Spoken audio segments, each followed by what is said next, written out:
Hello दोस्तों, आप सभी का हमारे चैनल शिक्षा संसार ब्लॉग में स्वागत है। दोस्तों, आज हम कर्मचारियों को ओपीएस यानी ओल्ड पेंशन स्कीम यानी पुरानी पेंशन स्कीम के बारे में बताएंगे कि भाजपा के नेता रविशंकर प्रसाद सिंह क्या कह रहे हैं। आप उनको पूरा देखिएगा और वो यूपीएस के बारे में क्या बता रहे हैं, एनपीएस के भी बारे में क्या बता रहे हैं। ये वीडियो आप लोगों के लिए बहुत महत्वपूर्ण होने वाला है, इसलिए इस वीडियो को शुरू से लेकर लास्ट तक जरूर देखिएगा। यदि वीडियो अच्छा लगे तो लाइक करके अधिक से अधिक शेयर कर दीजिएगा। यदि आप इस चैनल को पहली बार देख रहे हैं तो इस चैनल को सब्सक्राइब करके घंटी वाले निशान को दबा करके ऑल पर प्रेस कर दीजिएगा, जिससे हमारी हर आने वाली अपडेट आपको सबसे पहले मिल सके। चलिए अब वीडियो स्टार्ट करते हैं। अब आप लोग देखिए भाजपा नेता रविशंकर प्रसाद सिंह को सुनिए। कल एक बहुत ही बड़ा निर्णय कैबिनेट का हुआ है, जिसकी जानकारी आप लोगों को दी गई है। उसके कुछ मुद्दों को रिपीट करके हमें कुछ राजनीतिक सवाल आज उठाने हैं। आपको मालूम है, देश के कर्मचारियों की चिंता हो, सर्विस में हो, रिटायर्ड हो, ये हमेशा एक बड़ा मुद्दा रहता है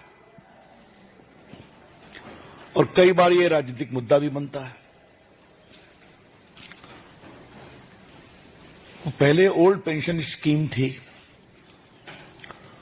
2004 में ये न्यू पेंशन स्कीम बनी, जिसको एनपीएस कहते हैं। और आपकी जानकारी के लिए उस समय व्यापक कंसल्टेशन हुआ था। मुझे याद है, मैं अटल जी की सरकार में मंत्री भी था, तो कांग्रेस पार्टी इन सबों ने इसका समर्थन किया था और एनपीएस को कई कांग्रेस के सरकारों ने भी समर्थन किया था। बाद में विरोध किया, ठीक है। हमारे प्रधानमंत्री जी मांगों को सुनते हैं, समझते हैं और संवेदनशील रहते हैं।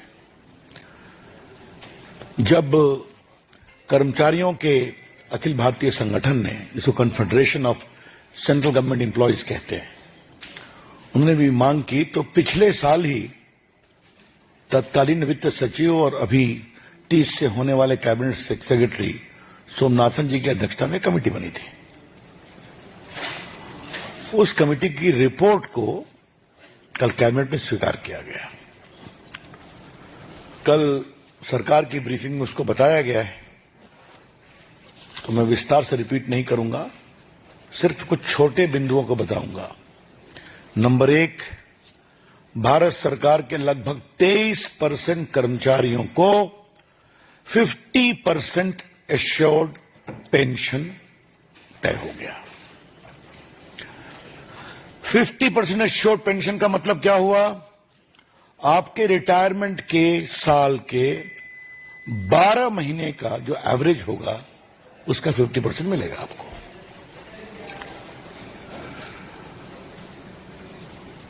अगर आप 25 साल की सेवा पूरी किए तब इसका पूरा लाभ मिलेगा।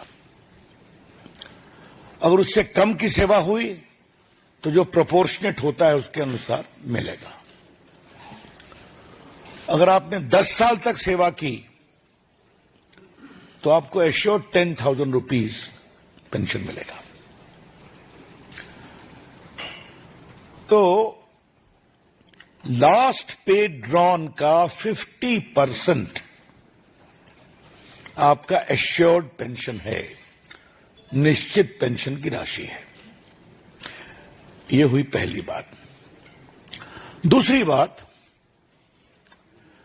समय के अनुसार महंगाई बढ़ती है, उसका इंडेक्सेशन होता है डियरनेस में, अलाउंस में, तो उसकी भी चिंता करने का प्रावधान हुआ है।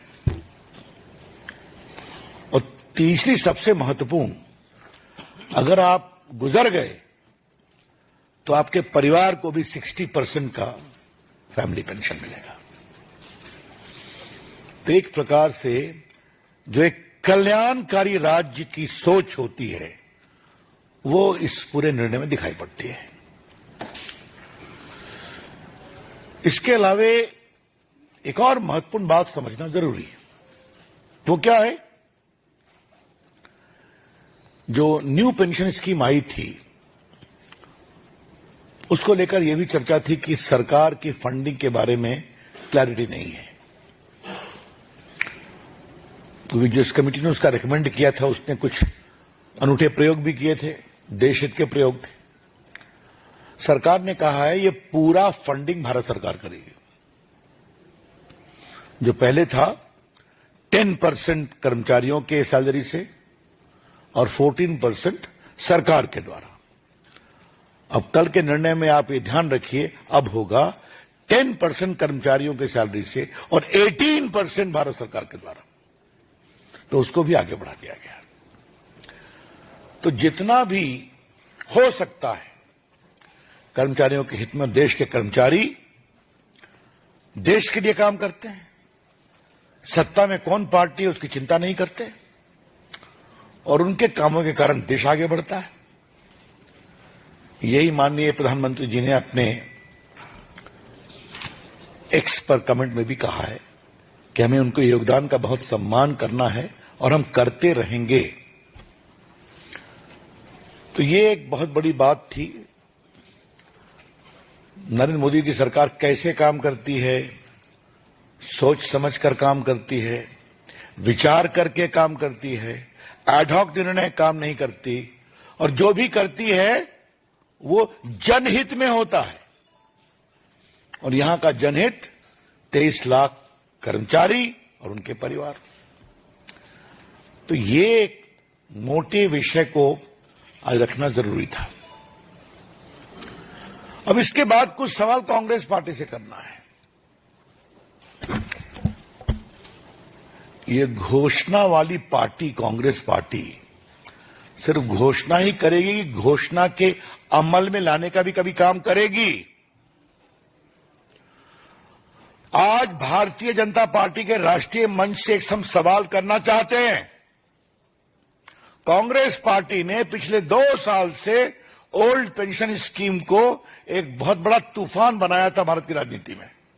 याद करिए आप, याद करिए आप। समझ लो कि राहुल गांधी प्रियंका जी हो गई तो उनसे भी कहा दिया गया हिमाचल के चुनाव में कि हम ओल्ड पेंशन स्कीम को लागू करेंगे। जो हमारे दिल्ली के पत्रकार गए होंगे उनको याद होगा, उनके पुराने रील्स को निकाल लीजिए। राहुल गांधी से सवाल नंबर 1, आपकी सरकार ने हिमाचल में अभी तक ओल्ड पेंशन स्कीम लागू किया क्या? मैं फिर पूछ रहा हूं भाजपा के राष्ट्रीय मंच से, Congress party in general and Rahul Gandhi in particular, please tell the nation, did you implement the old pension scheme as promised in the Himachal election? दोस्तों, अभी आपने भाजपा नेता रवि शंकर प्रसाद सिंह को बोलते हुए देखा भी होगा, सुना भी होगा। वो कर्मचारियों को ओपीएस देने के बारे में क्या कह रहे हैं, एनपीएस के बारे में भी क्या बता रहे हैं और यूपीएस की क्या खासियत बता रहे हैं। और वो कह रहे हैं कांग्रेस ने पिछले 2 साल से ओपीएस को राजनीतिक मुद्दा बना दिया है।